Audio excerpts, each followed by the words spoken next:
Hi everyone, I just thought I'd do a little kind of off-the-cuff video about something that I really haven't seen a lot of on YouTube, and that's just some interesting features of the Hasselblad 500 series of single lens reflex medium format cameras. So this is a 500C and this is a 500CM, and by talking about that, I'm talking about just the body. This is what's called a modular system. So you can take the lens off, you can take the winder off, if I can get my finger in there. There. You can take the back off, and you can take the top off. So the main difference between the 500 and the 500CM that I found is that in the 500CM, the glass screen here has a little latch here to remove the glass that's in there, but the 500C does not have that. You actually have to take apart a lot of the lens to do it. Anyway, two of the viewfinders I have here are this, which is a prism, so you'd put your eye up to it and you'd see in there. And then this one, which is a kind of flip up dealy. Oh, and this has a different winder too. This has this knob, and you can just put it on there. So to open up the viewfinder, you just slide this. Come on. There we go. And you can see down in there. This one has a cap on the front, but you'd see that in there. Hello. But also, in case you don't want to like hold this at waist level and look down at the screen, it has this little pop-up thingy here. So let's just close this up. Just fold everything. Whoops. There we go. Fold everything back in. So yeah, that's just this little viewfinder here. So in the 500 line, I'll use this one because it's actually functioning properly. You can see in there that you can see out from that viewfinder there. So basically what's in the body is a mirror that's in there, a mechanism to wind the lens. That sounds weird. I'll get to that. And a mechanism to wind this shutter mechanism and to move the lens up and down. Let's get that back on there. Okay, so I'm just going to take this off just to make it easier to hold. So in here, and you can see there's the lens. So you do this to press the shutter. When you let go, it closes the back thing. So the back here you would see, this is where the light would come through onto the film. I'll get to the film in a moment. So this is basically everything that's with this. So one thing to note about this, see this little tiny window right here? See how it's white? It's kind of hard to see. But if I take a picture now, it's black. And while I was pressing the trigger, it was red. So that's a little mechanism that shows the current state of the winding mechanism. So when you're putting parts of this together, everything has to be in sync. The lens has to be wound. Now what I mean by that, so wait, here, look. See the mirror? There's also this little thing on the side here to make the lens pop up and stay up. But anyway, this is not the shutter. This is just a dark cover for the film. If you notice, when I take the picture, watch that little wheel there. See how it spun around? And see how now when I turn this, it turns all the way back. That winds the shutter, which is in the lens. So if you look here, this lens can go from, oops, wrong thing. From B, which is just bulb, like it just leaves the shutter open, 1 second, half, quarter, eighth, up to 500th of a second.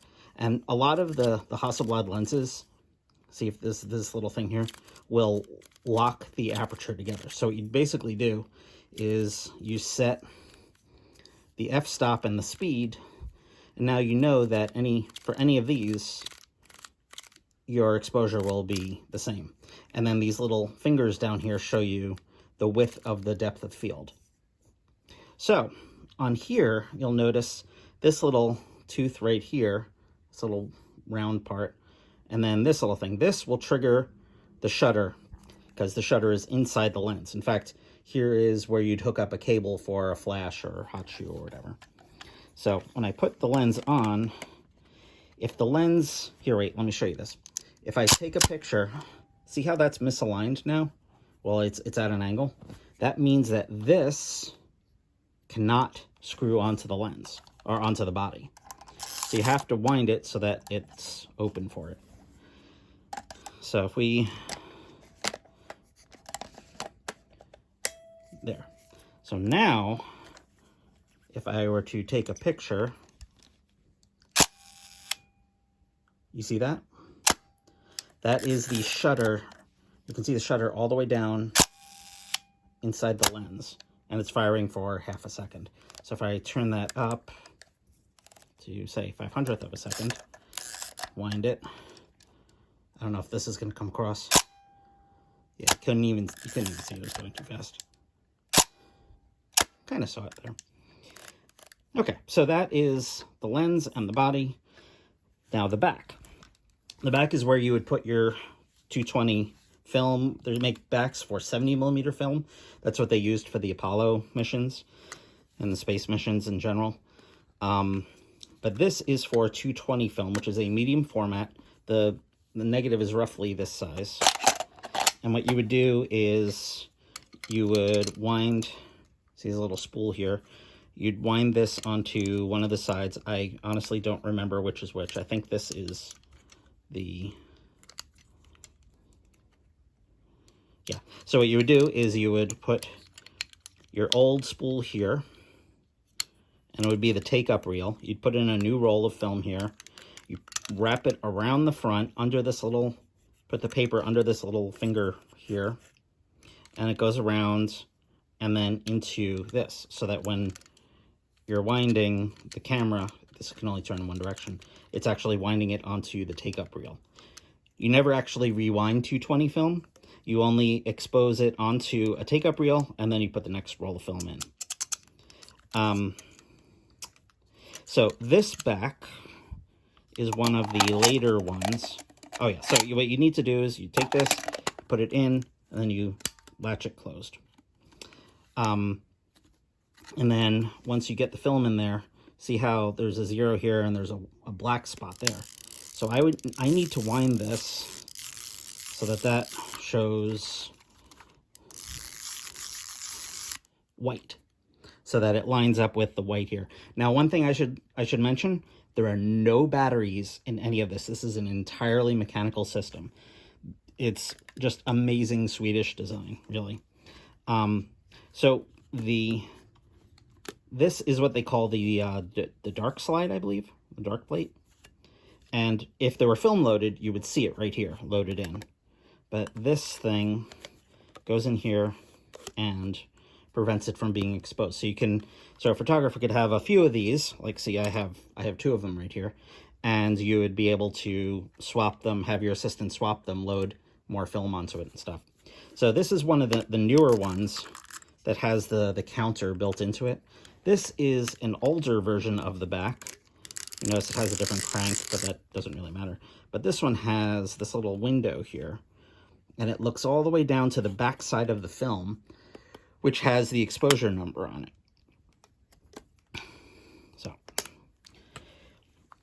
So on the back, if you look right here, that's what engages with these little teeth right here.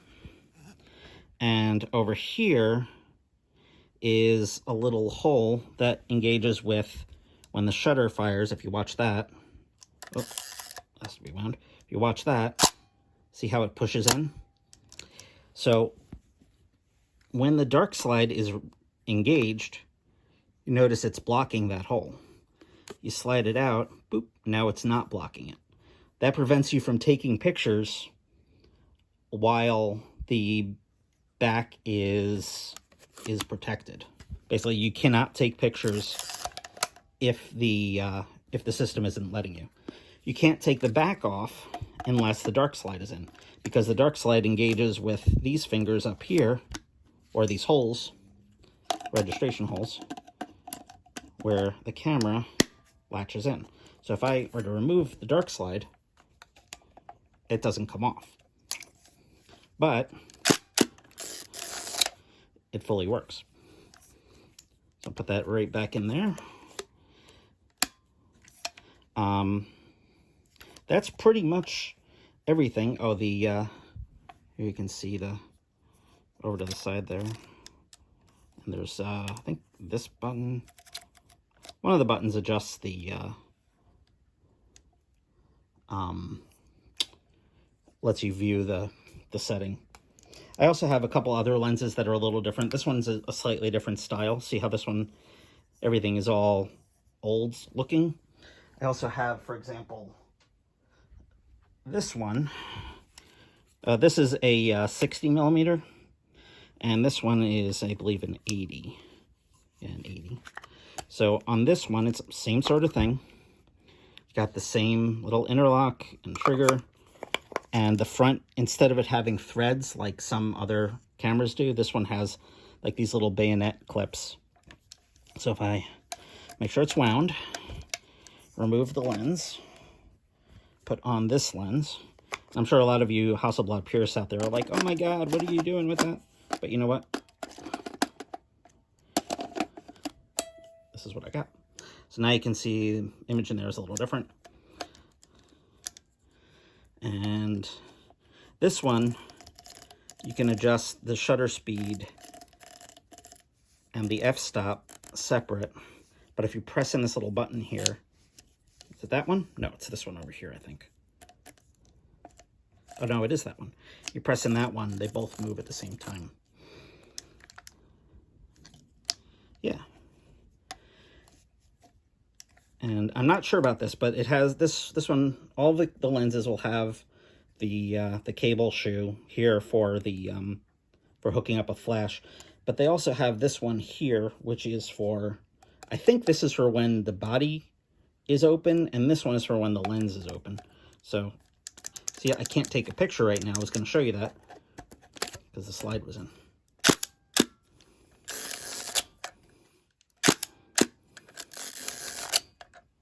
There we go. So that is the Hasselblad modular system. A couple other little things I'd like to show, if I can find them. So the bottom of the camera itself, I'll use this one just because it's easier. I'll put the cap back on. I'll see how it's got the bayonet there. This one is actually jammed. I can't trigger this one properly. I have to figure that out at some point. Okay, so the bottom has a 1/4-20 as well as a 3/8. But if you notice, it's got this kind of foot. I don't know if it's just this one, but I think it's all Hasselblads. If you mount this, which also has the 3/8 and 1/4, on your tripod, you can just take your camera, slide it on, and then that will just secure it in place. But if you loosen that, it still doesn't come out unless you press the button on the bottom, which releases it. Just a really nice mechanism. Again, here on the side, all of the, for a shoulder strap, we have this peg here and this peg here. You do is you take your shoulder strap and you just put it on there, and that doesn't come off because it's got this extra little latching mechanism on it. I don't know if you can see that, but oh, there it goes. You can see how it separates. But when there's regular tension on it, it doesn't come off at all. It's really, really amazing design. And yeah, this body style, I can take this winder and I can put it on this body if I want to, or vice versa. There we go. And some people do this fast. Actually, I'm sorry, but this This looks weird with the, oh, I can't remove it because I don't have the dark slide in. There we go. Let's just get Viewfinder back on the top so it looks more right. So some people, I've seen people do this fast winding mechanism or winding movement, where what they'll do is they'll take a picture, and then instead of doing that, they'll do this. They'll take the picture and they'll kind of spin both at the same time. My thought is that if you're doing these kinds of shots, you probably want to get a winder or a motorized body or a different kind of camera. But this is I prefer having the crank in there myself. Just love that sound. So yeah, that's the Hasselblad. I think it's called a V modular system. V for Victor, because the guy who founded it was Victor Hasselblad. And yeah, let's put this all back now. Got the lens cap. Let's put the winder back on this one, which I need to fix. So I know I can send it to someone to have them repair it, because it's like totally locked up. I can send it to someone to have it repaired. Oh, I can't put the back on. But that'll cost at least $200. And I know that the camera itself is worth that, but I don't have that kind of money. Forgot I wanted to put this back in here. That's just a little guide that my dad put in there. This was all my father's equipment. He used to use it for all sorts of modeling shoots and weddings and all sorts of stuff in the back in the 90s. Wow, this is pretty heavy.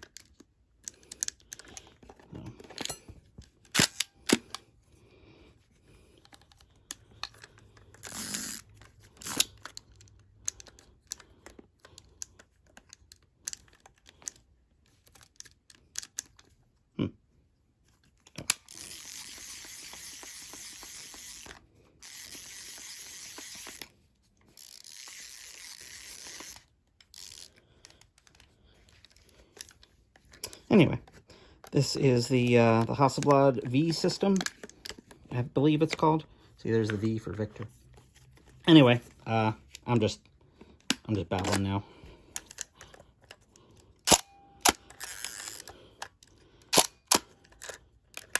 Oh, and you can also just there you go. I don't know how interesting that is to anyone, but I did notice that there just wasn't any information about these guys of this kind, because most of the people that have these use them for professional uses, or they're sitting in museums, because this, well, I have one other lens, but all of this together is probably a few $1,000s worth of camera equipment. I'd love to get a digital back for this and actually use it for taking pictures. That'd be nice. But for now, it's just gonna sit as a display piece until I can figure all of that out. Have a good one, everyone, and yeah, be well.